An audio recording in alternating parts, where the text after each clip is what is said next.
Selamat pagi, apa kabar semuanya? Alhamdulillah baik. Langsung saja kita mulai ya. Assalamualaikum warahmatullahi wabarakatuh. Waalaikumsalam warahmatullahi wabarakatuh. Teman-teman semua, pagi ini kita punya waktu kurang lebih 15 menit ya untuk rapat keuangan triwulan ini. Adapun agenda kita pagi ini itu kita akan bahas tentang laporan kinerja kuartal 3, kemudian analisis anggaran dan proyeksi kuartal 4. Oke, dan terakhir kita juga akan bahas tentang rencana tindakan. Oke, langsung saja kita mulai. Saya akan mulai dari laporan kinerja kuartal 3. Ibu Dila, silakan. Baik, terima kasih atas kesempatannya bilang. Di sini saya akan melaporkan mengenai kinerja kita di kuartal 3. Jadi perlu saya highlight di kuartal 3 ini yang akan saya bahas mengenai 4 poin, mengenai pendapatan, margin laba kotor, kemudian arus kas operasional positif dan juga piutang. Jadi pendapatan kita itu meningkat sebesar 12%. Jadi pertumbuhannya itu dari tahun ke tahun dan ini tuh sudah melebihi target kita yang 10%. Nah, yang kedua itu margin laba kotor. Margin laba kotor yang kita ini dia persentasenya sebesar 35%. Dan ini tuh turun dari kuartal sebelumnya itu sebesar 2%. Jadi hal ini tuh disebabkan karena adanya kenaikan biaya bahan baku. Nah, yang ketiga itu mengenai arus kas operasional positif yang juga meningkat dari kuartal sebelumnya sebesar 8%. Dan yang terakhir itu mengenai piutang kita. Piutang kita itu meningkat sebesar 15%. Dan saya rasa ini tuh perlu perhatian khusus. Ada pertanyaan dari rekan-rekan tim sekalian? Apa sih penyebab utama naiknya piutang? Oke, jadi sebenarnya ada dua faktor mengapa piutang kita itu meningkat. Faktor pertama itu karena adanya peningkatan penjualan. Walaupun penjualan kita itu meningkat sebesar 12%, tapi hal ini tuh dikarenakan kebanyakan dari klien-klien kita tuh melakukan pembelian secara kredit. Nah, yang kedua itu karena adanya klien-klien besar yang melakukan perpanjangan term pembayaran seperti itu. Saran saya untuk perpanjangan terms ini, saya rasa kita perlu memberikan syarat dan ketentuan bagi para klien-klien besar agar bisa membantu kita ke depannya untuk menurunkan piutang tersebut. Saya rasa itu ide yang bagus. Kita perlu menggunakan beberapa strategi untuk berjaga-jaga jika nantinya klien-klien ini tidak mampu membayar utangnya lagi. Bagus ya, terima kasih penjelasannya Ibu Dila dan terima kasih juga ide-idenya teman-teman. Selanjutnya kita akan bahas tentang analisis anggaran ya. Ibu Nurul, saya kasih waktu 3 menit, silakan. Baik, terima kasih Bu Dinam. Di sini saya akan menjelaskan analisis anggaran kuartal 3. Yang pertama itu ada pengeluaran total 2% di bawah anggaran. Artinya pengeluaran sebenarnya 98% dari anggaran. Yang kedua, R&D over budget 5% karena adanya proyek baru, yang artinya biaya R&D pengeluaran sebenarnya 105% dari anggaran awal. Yang ketiga itu ada pemasaran under budget 8%, yang artinya pengeluaran pemasaran sebenarnya adalah 92% dari anggaran awal.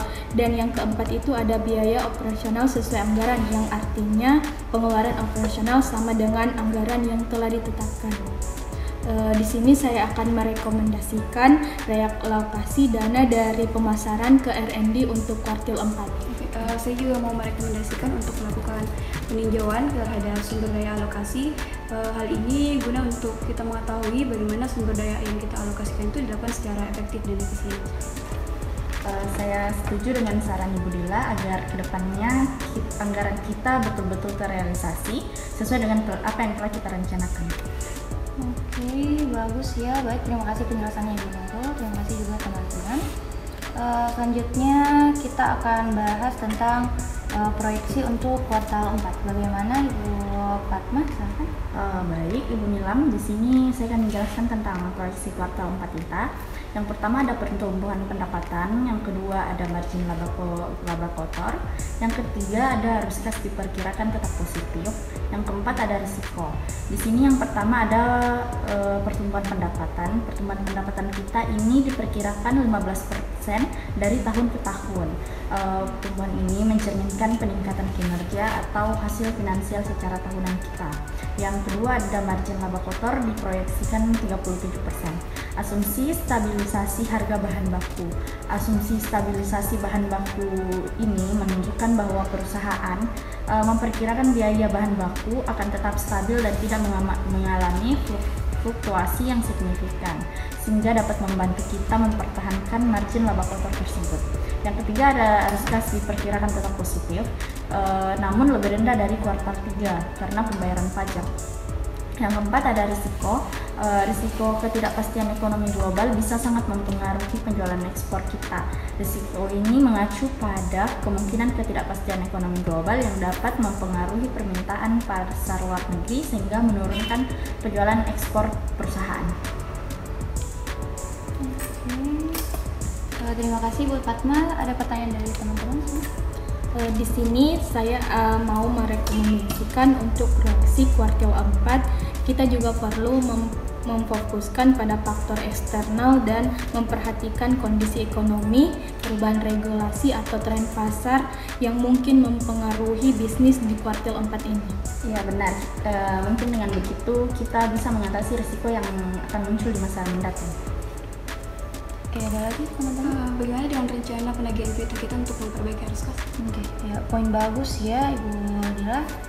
Ibu Nurul, tolong siapkan strategi penagihan piutang untuk minggu depan. Bisa? Baik, nanti minggu depan saya akan siapkan draft revisi anggaran untuk kuartal 4. Oke, bagus ya teman-teman. Sekarang kita akan bahas tentang rencana tindakan. Di sini saya sendiri punya 4 usulan. Yang pertama itu kita akan implementasikan strategi penagihan piutang agresif. Kemudian tolong evaluasi ulang terms pembayaran klien. Dan kita juga akan melanjutkan efisiensi pemasaran. Alokasikan dana lebih ke R&D. Kemudian yang terakhir saya usulkan tolong siapkan skenario kontingensi untuk risiko ekonomi global. Oke, ada komentar? Saya sarankan juga untuk melakukan hedging mata uang untuk melindungi penjualan ekspor kita. Oke, setuju sekali ya Ibu Fatma. Tolong siapkan proposal hedging untuk rapat berikutnya. Kemudian Ibu Nurul bisa update anggaran kuartal 4 ya berdasarkan diskusi ini. Baik, bisa. Oke.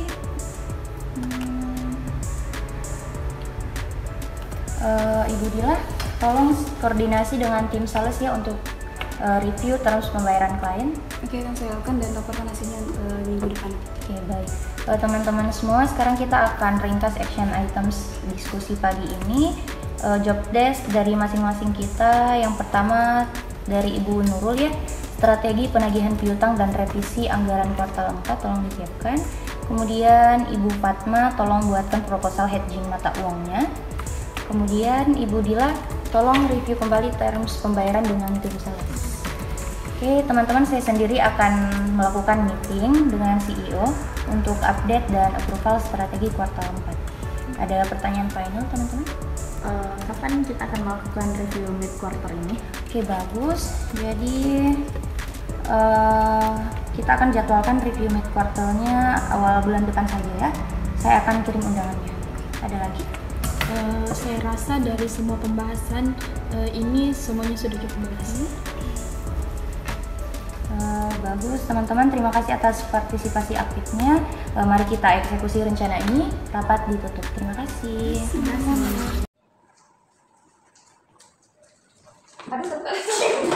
Jadi pagi ini kita punya waktu kurang lebih sudah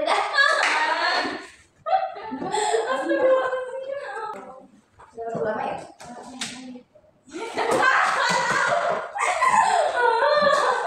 Memberikan syarat dan ketentuan bagi beberapa klien. Ini bisa membantu kita untuk periode berikutnya untuk menentukan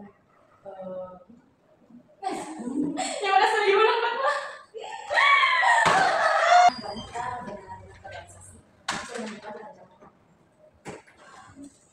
Bagus ya buat video kan.